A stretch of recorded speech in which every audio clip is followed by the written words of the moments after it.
After nearly 4 decades at the top, the woman who defined modern fashion is finally stepping aside, or so it seems. Dame Anna Wintour, the legendary force behind American Vogue, has announced she's relinquishing her role as editor-in-chief after 37 years of shaping not just a magazine, but an entire industry. But behind the carefully worded statement and polite applause, there's a swirling mix of speculation, quiet power plays, and questions no one at Condé Nast is answering out loud. Was this really her choice, or a strategic move to maintain control behind the scenes? And what does her exit mean for the future of Vogue, the Met Gala, and the fashion elite she once held firmly in her grasp? This is the story of how Anna Wintour's departure is sparking a wave of curiosity, and why some insiders believe it's only the beginning of a much bigger transformation. It happened quietly in a private meeting that most of the staff assumed would be just another update. But when Anna Wintour walked in, her trademark dark sunglasses nowhere in sight, everyone sensed something unusual was about to unfold. With a calm, measured tone, she revealed that after nearly 4 decades as American Vogue's editor-in-chief, she would be stepping back from the role that had made her a global icon. The shock rippled through the room. For many at Vogue, Wintour's leadership wasn't just a job. It was the foundation of their careers, the certainty that no matter how trends shifted, she would always be there, guiding the magazine's vision with her famously sharp eye. Yet, she wasn't simply walking away. In her announcement, she introduced a brand new position, Head of Editorial Content. Whoever takes that title will handle much of the day-to-day oversight that Wintour once controlled alone. But while her words sounded like a graceful handover, they left a lingering question. Was this a genuine transition of power, or a carefully staged performance to protect her influence behind a different title? And as staff processed the news, some were already wondering what kind of leader could possibly step into her place, and whether anyone truly could. Even as Anna Wintour announced she was stepping down, one detail stood out that no one could ignore. She made it perfectly clear that she wasn't going far. Instead of leaving Vogue altogether, she would remain as Condé Nast's chief content officer and global editorial director, a set of titles that effectively keep her tethered to every corner of the company's media empire. It was a move that felt both strategic and unmistakably Wintour. While the incoming head of editorial content will handle much of the magazine's daily grind, that person will still report directly to her. In other words, the most powerful figure in fashion isn't really disappearing behind the curtain. She's simply repositioning herself at the top of a much larger pyramid. Her continued oversight stretches far beyond the pages of Vogue. From Vanity Fair to GQ, from Wired to Glamour, Wintour will still have final say over the creative direction of almost every major Condé Nast brand, with only The New Yorker standing apart. Even Vogue World, the traveling spectacle of fashion and celebrity she launched in 2022, remains firmly under her influence. To some insiders, this arrangement feels like the perfect compromise, a way to calm speculation about her eventual retirement without truly letting go of the reins. And while she joked about staying on forever as Vogue's tennis and theater editor, no one doubted that behind her humor, she was signaling something important. She might be stepping back, but she isn't stepping down. Not completely. Long before she became a household name, Anna Wintour was already rewriting the rules of what a fashion magazine could be. When she took over Vogue in 1988, glossy covers were reserved for supermodels and distant glamour that felt out of reach. But Wintour had other ideas. She believed Vogue could reflect not just style, but culture itself. Almost overnight, she replaced the predictable covers with celebrities, musicians, movie stars, and cultural icons whose fame extended far beyond the catwalk. High fashion began mingling with streetwear and everyday influences, making the magazine feel urgent, modern, and irresistibly relevant. For many designers, landing in Vogue under Wintour's leadership was more than validation. It was a golden ticket. She championed names the industry once considered too radical. Marc Jacobs, with his rebellious streak. Alexander McQueen, whose dark imagination transformed runways into Gothic theater. John Galliano, who challenged the conventions of couture. Under her watch, Vogue didn't just report on trends, it created them. Her reach grew far beyond New York and Paris. Wintour expanded Vogue's footprint into new global editions, shaping a brand that stretched from Tokyo to Mumbai. And as the years passed, she became more than an editor. She became an institution, a figure so synonymous with fashion's power structure that some wondered if she would ever leave at all. But even as she built an empire, whispers of controversy followed her success, hinting that the polished covers often concealed tension and ambition just below the surface. For all her groundbreaking vision, Anna Wintour's reign was never free of criticism.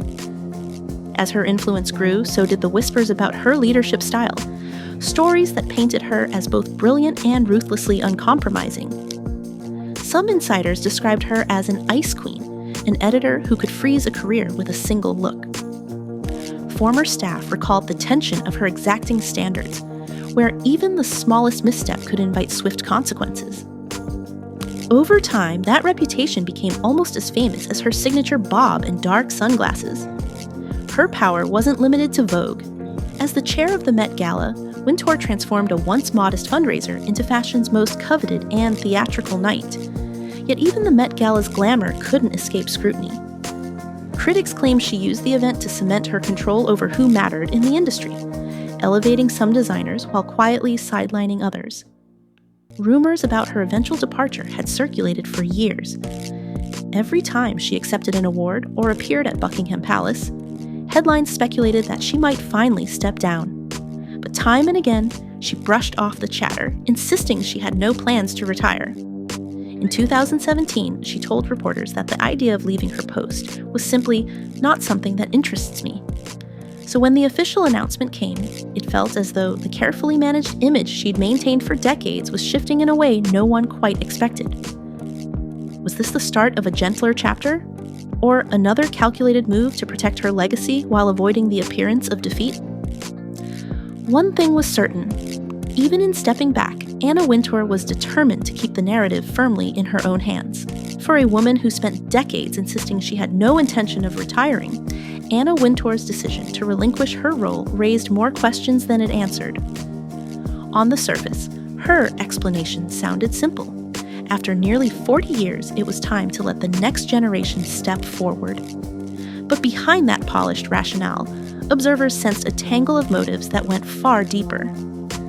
At 75, Wintour had achieved virtually everything a magazine editor could imagine.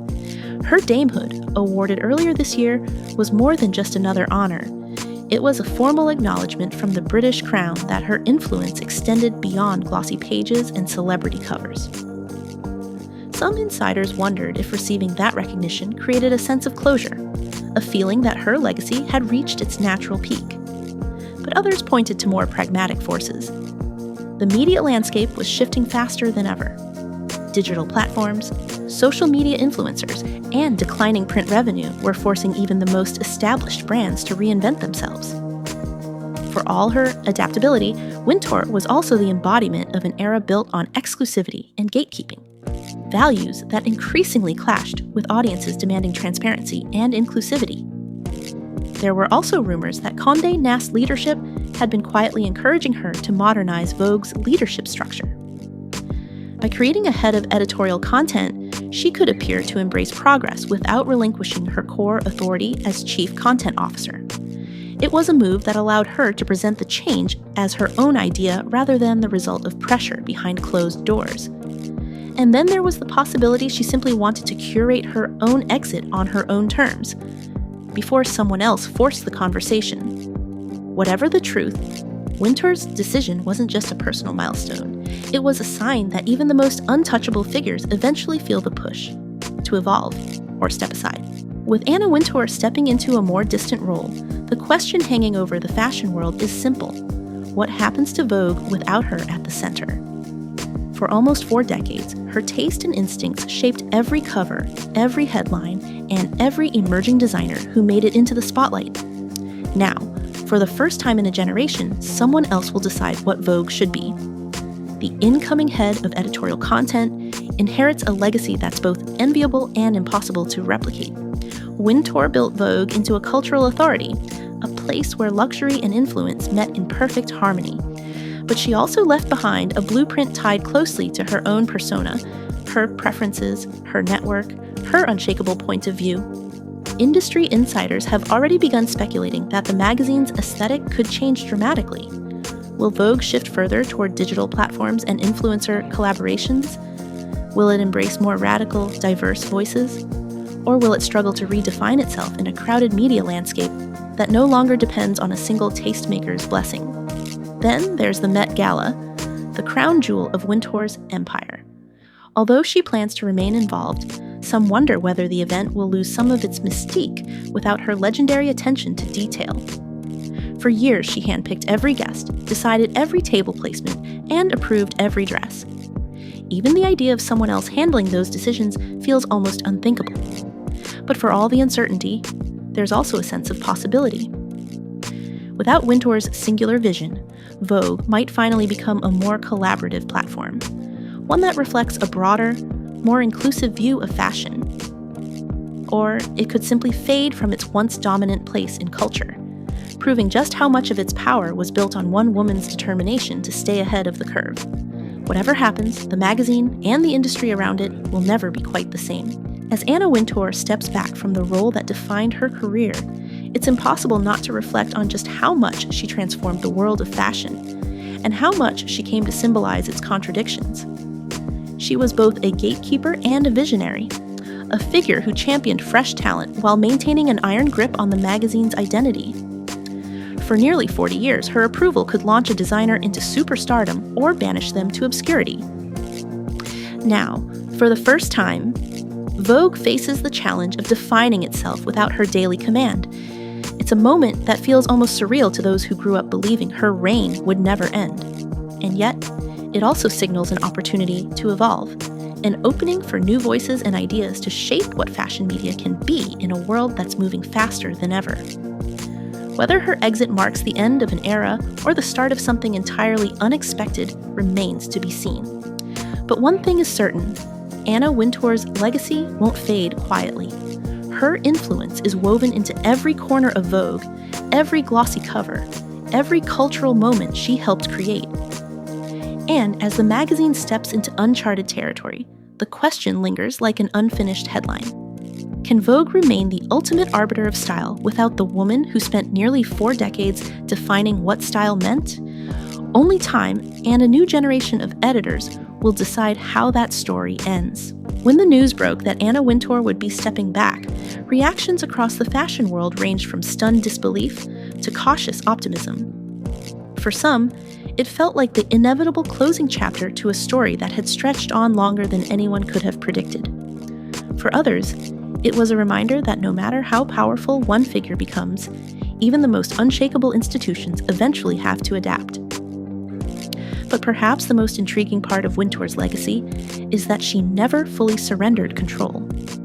Even now, as she trades her editor-in-chief title for a loftier, more global role, she's made sure her presence will still echo through every decision. Her taste, her relationships, and her influence are woven into the DNA of Vogue itself.